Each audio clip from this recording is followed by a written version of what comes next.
Hey, it's Carl from Chestnut Paradise, and I'm here to talk to you today about seaweed and how we have used seaweed as a fantastic fertilizer for our trees and bushes. So my beautiful wife Tilda and I, we collected all this seaweed in about an hour and a half from one of the local lakes.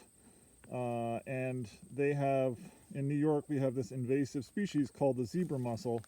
And it's a fantastic little species that, invasive species that cleans the water, thus increasing the temperature dramatically. So 30 feet down in this lake, the water temperature is almost exactly the same as the surface, thus creating a massive because the zebra mussels clean the water so well.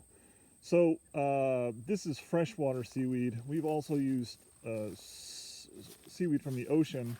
But the ocean seaweed, you can't just take it right out of the ocean and put it on the plants. It either needs to sit on the shore for a while, usually for a week or so, and that washes the salt water off when it rains on it. But you can see right here what we're doing is we're just basically putting a shovel or two around our black currants and our raspberries. We also put this stuff on our trees.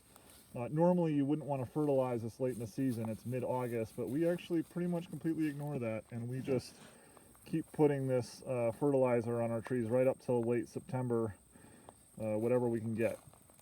So we highly recommend seaweed. We buy it for our making compost tea. We spend about $60 for a 25-pound bag, and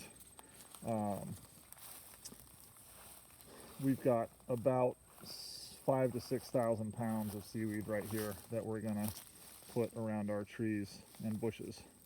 So seaweed's a great resource.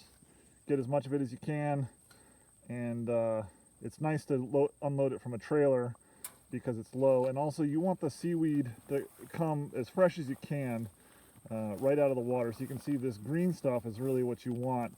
If it's black and stinky, you really don't want it, and you definitely don't want any mold or mildew. And if it doesn't smell good, then don't put it on your trees or plants, because that means it's gone anaerobic, and it's no good.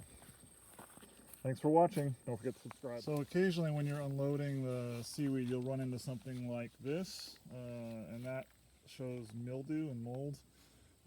So you wouldn't want to put that on your plants. Just throw it on the ground somewhere else.